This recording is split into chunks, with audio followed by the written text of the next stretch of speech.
47 বৎসর পরে কবর খোলা হয়েছে। হ্যাঁ, 47 বৎসর পরে কবর খোলা হয়েছে। কত বৎসর পরে? 47 বৎসর পরে সুলতান মাহমুদ গজনবী রহমতুল্লাহ আলাইহির কবর খুলা দেখছে, যেমন রাখছিল অমনি রাখা আছে, কাপড়ে মাটির একটু দাগও লাগে নাই, হাত দুইটা বুকের উপরে বাঁধা আছে। উঠায়া দেখছে নরম তুলতুলে, মনে হয় এই মাত্র ঘুমাইছে। ফ্রান্সিসি ইঞ্জিনিয়ার কপ চেহারার থেকে কাপড় খুলছে আর একটা চিৎকার দিয়া বেহুশ হয়ে গেছে। হুশে আইসা বলছে কলেমা পড়ায়া দাও। বলছে কি দেখা কলেমা পড়লা? বলে ওটা বলা যাবে না, কি দেখা কলেমা পড়লাম। পড়ায়া দাও, এটা বলতেছি পড়ায়া দাও। মনে হইতেছে এখন ঘুমাইল।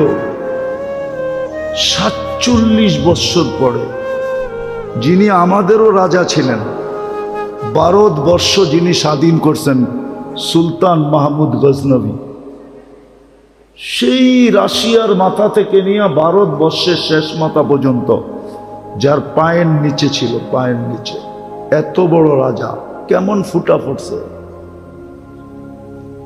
বলেন? ফুটলে দরবেশ এরকমই ফুটে। শাহজালাল রহমতুল্লাহ আলাইহি কেমন ফুটা ফুটছে যে মুসল্লায় বৈশাখ পার হইতেছে। সাহাবা তো ঘোড়া দিয়ে পার হইছে, উনি মুসল্লা দিয়ে পার হইতেছে। উনি কি সুরমা নদী পার হন নাই? কি দিয়া? জায়নমাজ দিয়া পার হন নাই? ভিজা গেছিল? ভিজেও নাই, ডুবেও নাই।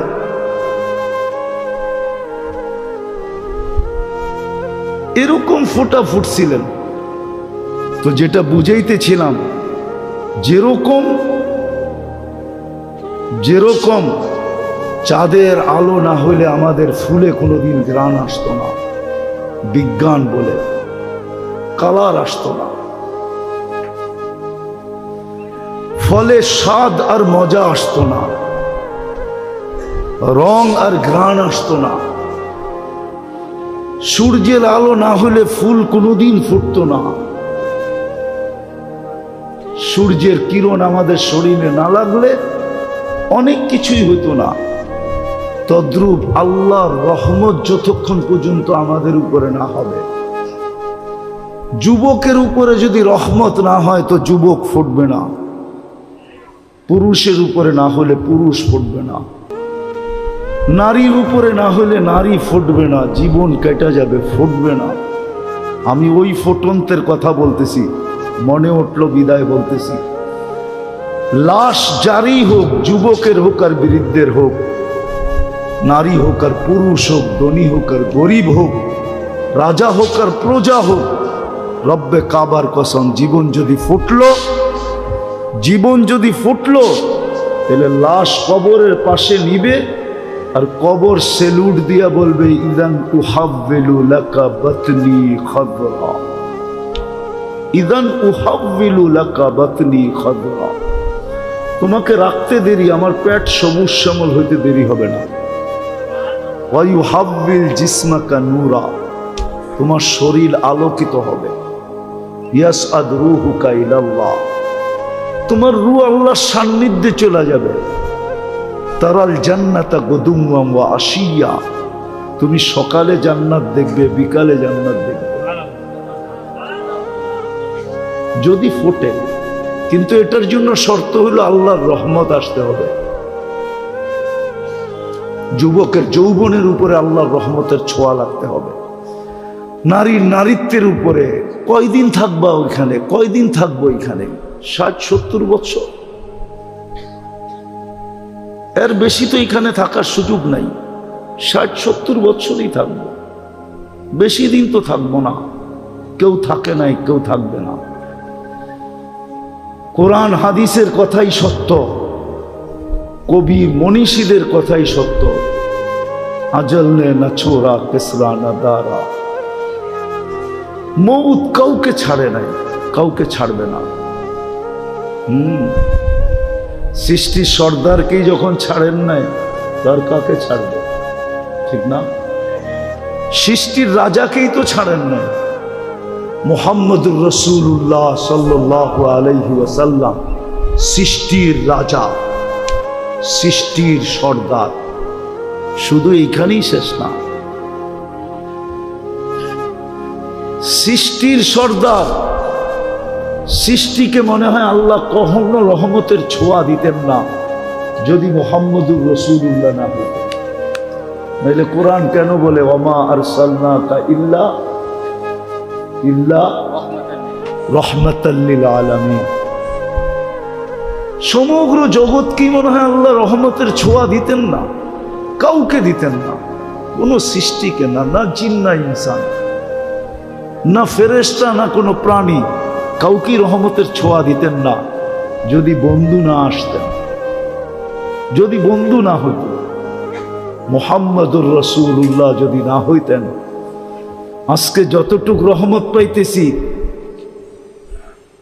কোনো ছোঁয়াই আল্লাহ কাউকে দিতেন না। উনি যখন চিরদিন থাকেন নাই, মৌত ওনাকেও ছাড়ে নাই। জিজ্ঞাসা করছিলেন উনি মালাকুল মৌতকে, অনুমতি দিলে আমাকেও নিয়ে যাবেন? তো বলছে হ্যাঁ, অনুমতি দিলে আপনাকেও নিয়ে যাব। সবাইকে তো অনুমতি ছাড়াই নিয়ে যাই, শুধু আপনি একক ব্যক্তি যার ব্যাপারে আল্লাহ বলে দিছে অনুমতি ছাড়া ডুববেও না, আনবেও না।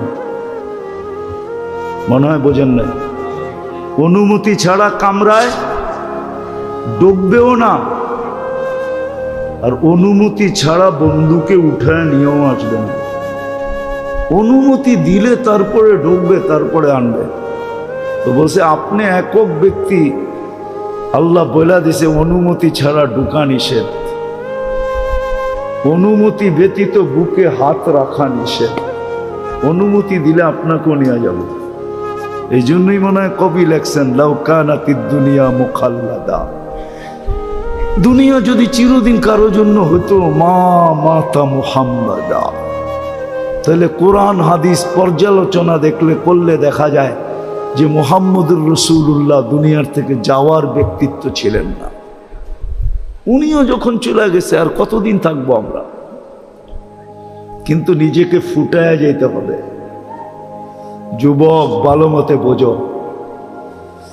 এই জন্যই মনে হয় আল্লাহ সতর্ক করছেন লা ইয়াক্তাররুকা শাবাবুকা, যৌবনের তরঙ্গ যেন তোমাকে বিমুখ না করে, দিক হারা না করে, তোমাকে মাতাল না করে, উদাসীন না বানায়, পাগল না বানায় দেয়। যৌবনের তরঙ্গ যেন তোমাকে এদিক ওদিক না করে। কাম মিন শাব সাবাকা ইলাল মাউত, আমরা নারাজ হয়ে গেলে কিন্তু যৌবন সহ উঠে নিয়ে আসবে। হায় হায় হায়, যৌবন সহ কবরের কোলে ঢুকায় দিব। আর হাজারো ঢুকায় দিয়েছেন। আজকের দুনিয়ায়, আজকের দিনে খুঁজলেও পাওয়া যাবে সারা দুনিয়ায় কয়েক লক্ষ মানুষ মারা গেছে, তার ভিতরে পাওয়া যাবে যুবকের সংখ্যাই বেশি। চলে যেতে হবে। বাকি নারী পুরুষকে আল্লাহ সতর্ক করছেন লা তাফরাহ বিদুনিয়াইকা, দুনিয়ার উন্নতি তোমাদেরকে যেন বিমুখ না করে। ফা ইন্নাকা গায়রা মুখাল্লাদ, তুমি চিরঞ্জীব না, চিরঞ্জীব না,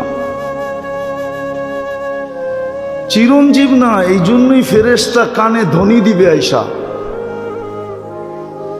জালাল ইশতিগাল বাকিয়াল ওয়াবাল, মারা যাওয়ার সাথে সাথে কানে ধ্বনি দিবে জালাল ইশতিগাল, ইনকাতাতিল আজাল ওয়ানকাতাতিল আমাল, তোমার বয়স শেষ, আশা শেষ। দ্বিতীয় ফেরেশতা বলবে জালাল ইশতিগাল, ব্যস্ততা শেষ, ব্যস্ততা, বাকিয়াল ওয়াবাল, সব ঘাটি সামনে। বিদায় নিজেকে ফুটে। সত্য এটাই, 14 তারিখে ফুটন্ত ফুল ব্যতীত কেউ হাত দেয় না। জানে যেই ফুল ফোটে নাই ওটা নিয়ে গেলে জুতার বাড়ি দিব, জুতার বাড়ি। মনে হয় বোঝেন নাই, যুবকরা কিছু কিছু হয়তো বুঝছে, ঠোঁট দেখা বোঝা যায়। ফুটন্ত ফুল ছাড়া কেউ হাত দিয়া ছোঁয় না, ঠিক না? ছোঁয় না কি? হ্যাঁ, গ্রাম না থাকলেও চলে, কিন্তু ফুটন্ত হইতে হবে। কি ফুটন্ত? আর যদি ফুটন্ত না হয় লয়া গেলে জুতা, জুতা, ঠিক না? হ্যাঁ, আই ডট ডট ইউ লিখবো তো দূরের কথা, জুতা দিব, জুতা। আই ডট ডট ইউ বোঝো? বোঝে এরা, ফিডার তো খায় না, কিন্তু লড়ে চড়ে না আর কি। আই ডট ডট ইউ লিখবো না, বরং জুতার বাড়ি, জুতা ফেসবুকের ভিতরে ঢুকায়া তোমার মুখের উপরে মেরে দিব। কইব তুই একটা ফুটন্ত ফুল আনতে পারোস নাই? তো ফুল ফুটা ব্যতীত যেরকম মানুষ হাত বাড়ায় না, রব্বে কাবার কসম আল্লাহ ফুটন্ত ব্যতীত কারো দিকে তাকান না। আর ফোটে কখন? যখন রহমত পতিত হয়, আল্লাহর রহমতের ছোঁয়া যখন লাগে তো ফুটন্ত হয়ে যায়। তখন পাওয়া যায়, ওই যুবকও পাওয়া যায় যে সারা রাত্র দাঁড়ায় দাঁড়ায় কাঁদতেছে। আল্লাহ যদি বলে কাঁদিস কেন, তো চিৎকার দিয়া বলে না সোনে মে মজা না খানে মে মজা, সির্ফ আতা হ্যায় তেরে আগে রোনে মে। কিছুতেই তো মজা পাই না, শুধু কান্নাই মজা পাই, এই জন্যই তো দাঁড়ায় দাঁড়ায় কাঁদতেছি। আছে, আমাদের সমাজে আছে, আলহামদুলিল্লাহ আছে। যুবকের যদি আজকে বুঝে আসে, তাহলে এইখানেও যুবক তৈরি হইতে পারে যে রাত্রে দাঁড়ায় দাঁড়ায় আল্লাহর সামনে কাঁদবে আর চিৎকার দিয়া বলবে আর কত, কবে কবে দেখা হবে, কবে কবে, কার সাথে? আল্লাহর সাথে। কবে মিলবে জান্নাত? দুনিয়া ভাল লাগে না। হ্যাঁ হ্যাঁ আছে যুবক, এরকম যুবক আছে, সমাজে আছে আলহামদুলিল্লাহ, আমরা খুঁজে পাই মাঝে মাঝে, যাদের দুনিয়া ভাল লাগে না। ও সারাক্ষণ ভাবে কবে যাব জান্নাতে। কেননা জান্নাতের স্বাদই তো ভিন্ন, ঠিক না? কি কি কও? দুনিয়ার নাচ কি নাচ নাকি? এ তো হাত পাও বেকা করে, ঠিক না? এটার নাম নাচ। নাচ তো হবে জান্নাতে, যার সাথে পুরা জান্নাত ডান্স করবে। কি কি 40 বছর টানা নাচ না, যে নাচবে সে ক্লান্ত হবে, যে নাচ দেখবে না সে বিরক্ত হবে। মজা বাড়তেই থাকবে, বাড়তেই থাকবে। আর বাড়বে না কেন? যে নাচতেছে ও তো পড়া আছে 3 কিলোমিটার ঘেরের লেহেঙ্গা। কি লেহেঙ্গা বোঝেন? কয় কিলোমিটার ঘের? এরম মারলে 3 কিলোমিটার জায়গা নিয়ে ফুলা উঠবে। যাকে হাঁটু পর্যন্ত বানাইছেন আল্লাহ মুস্ক দিয়া, কমর পর্যন্ত বানাইছেন আম্বার দিয়া, কাত পর্যন্ত বানাইছেন জাফরান দিয়া, উপরের চেহারাটা বানাইছেন হোয়াইট কাফুর দিয়া। 120 ফিট লম্বা হবে, চুলটিও 120 ফিট লম্বা হবে। নাচতে নাচতে যখন মাঝে মাঝে চুলের আগা তোমার মুখে মারবো না, আল্লাহর রসুল তো একটা চুলের কথা বলছে, আকাশের নিচে লাড়া দিয়া দিলে লাতা আত্মারাতি দুনিয়া কুল্লা, সারাটা দুনিয়া সুগরানে মোহিত হয়ে যাবে। আর পুরা বেনিটা যখন তোমার মুখে লাগাবে তো কেমন সুবিধান হবে। ও যুবক, একটু ভাবো না। মজা বাড়তে থাকবে, কিন্তু নাচতে নাচতে এক সময় বলবে আর কত নাচ দেখবি, 40 বছর হয়ে গেছে। হ্যাঁ, খালি নাচেই দেখবি, ভিতরের কোনো কাহিনী দেখবি না। মনে হয় ফিডার খায়, কিচ্ছু বোঝে না। চল কামরায় তোরে কাহিনী দেখাই। আল্লাহ বানায় রাখছে, এই জন্যই তো যুবক সারা রাত্র কাঁদে।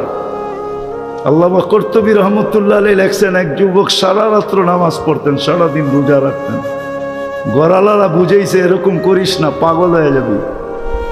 বন্ধুরা বুঝাইছে, কার কথা মানে ও? মজা পাইলে কি আর কারো কথা মানে? কি মানে নাকি? হ্যাঁ, নাইলে মাদক নিরাময় সেন্টার এত হইতো কেন? ও তো মাদকে মজা পায়, এখন নিরাময় সেন্টারে যাইও ছাড়তে চায় না, ঠিক না? ছাড়ে নাকি? ওইখান থেকে বাইরে আইসা যেই সেই কি ওই যেটা বলে ওইটা তো বলি, ঠিক না? আমি শেষ জায়গায় চলে আসছি, কিন্তু নামাজের সময় হয়ে যেতেছে। তো জান্নাতে মজা বাড়তে থাকবে। তো যুবককে বুঝাইছে পাগল হয়ে যাবি। একদিন সকালে রাস্তা দিয়ে দৌড়াইতেছে আর বলতেছে, আইনা আইনা। আইনা কোথায়? তো সবাই বলতেছে, বলছিলাম না পাগল হইব, ওই যে দেখো এখন তো লুঙ্গি নিচে আছে, কতক্ষণ পরে খুইলা মাথায়ও দিতে পারে, মাথায়ও বাঁধতে পারে। তো সবাই দৌড়া, বন্ধুরা জিজ্ঞেস করছে, আরে তুই দৌড়াস আর আইনা আইনা, এটা কি বলিস? আইনা আইনা, আইনা কোথায়? কই ঘুমায় গেছিলাম, সকালে তন্দ্রা আসছিল, তো দেখলাম এক জান্নাতের বাগান, ফলে ফুলে ভরা, ভিতরে এক ঝর্ণা, পানি ভরতে ছিল এমন মেয়েরা যাদের বর্ণনা দেওয়ার মতো আমার পক্ষে সম্ভব না। শুধু আমি না, সৃষ্টিও মনে হয় সৌন্দর্যের বর্ণনা দিতে পারবে না। আর আসলে বর্ণনা দিবে কি করে? আল্লাহর রসুল তো বলছে জান্নাতি মেয়েদের পায়ের সৌন্দর্য বলছে, লাউ কাশাফা সাকাইহি লাগাবা দাউ শামস, পাও খুলে দিলে সূর্য চিরদিনের জন্য হারায় ফেলবে।